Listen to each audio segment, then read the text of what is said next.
আসসালামু আলাইকুম। আমি সানজিদা আরও একটি নতুন ভিডিও দেখার জন্য আপনাদের সকলকে আমন্ত্রণ জানাচ্ছি। এই যে দেখতে পাচ্ছেন কতগুলো টাটকা টাটকা সবজি, এই সবগুলো সবজি আমাদের গাছের, নিজেদের গাছের এরকম টাটকা টাটকা সবজি দেখতে যেমন ভালো লাগে তেমনি রান্না করে খেতেও কিন্তু অনেক মজা লাগে। তো সবজিগুলো আমি একে একে হাতে নিয়ে দেখছি, মাশাল্লাহ সবজিগুলো দেখতে অনেক বেশি সুন্দর ছিল। আর এগুলো রান্না করলে আমি খুব বেশি খেতে পছন্দ করি না, কিন্তু এভাবে দেখতে খুব পছন্দ করি। আর আজকে আমি আমার নিজের হাতে নিজের জন্য ব্রেকফাস্ট বানাবো, যেটা আপনারা একটু পরেই দেখতে পাবেন যে আমি কি বানিয়েছি নিজের জন্য। এদিকে রান্নাবান্নার সময় হয়ে গিয়েছিল, তাই আমি রসুন বাটছিলাম। এইসব কাজ করতে আমার অনেক বেশি ভালো লাগে, উঠান ঝাড়ু দেওয়া, রসুন বাটা, তারপরে চাল দেওয়া, তরকারি কাটা, আরও কত কি। তো যাই হোক, এতক্ষণ যাবত যদি আপনি আমার ভিডিওটি দেখে থাকেন তাহলে আপনাকে অসংখ্য ধন্যবাদ।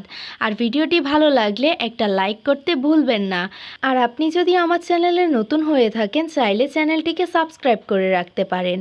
এই যে দেখতে পাচ্ছেন আমি কতগুলো আঁকড়ি কাটতেছি, কতগুলো না, এখানে 3টা আঁকড়ি আছে দেখতে পাচ্ছেন। এগুলো আজকে আমি ভাজি করব।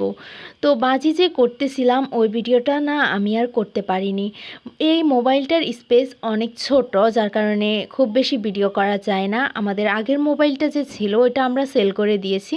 ওইটার ক্যামেরা কোয়ালিটি খুব বেশি ভালো ছিল না, তবে ওইটার মধ্যে অনেক বেশি স্পেস ছিল।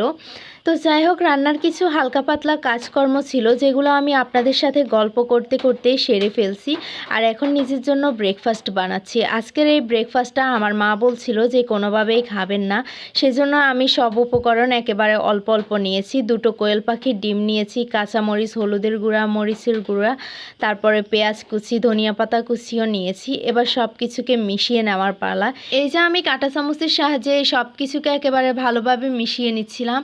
চাইলে কিন্তু কাঁটা চামচের বদলে এখানে আমি আমার হাতটাও ইউজ করতে পারতাম, কিন্তু কাঁচামরিচ বলে কথা, আমার হাত পোড়া করার সম্ভাবনা থাকতে পারে। তো যাই হোক, এই যে আমি আমার ইউনিক রেসিপি, মানে ওই যে বললাম একটু আগে ব্রেকফাস্ট বানাবো নিজের জন্য নিজের হাতে, তো এটাই হলো আমার ব্রেকফাস্ট। তো আপনারা হাসাহাসি করবেন না, কেমন হয়েছে সেটা জানাতে ভুলবেন না। সবাই ভালো থাকেন, সুস্থ থাকেন, আল্লাহ হাফেজ।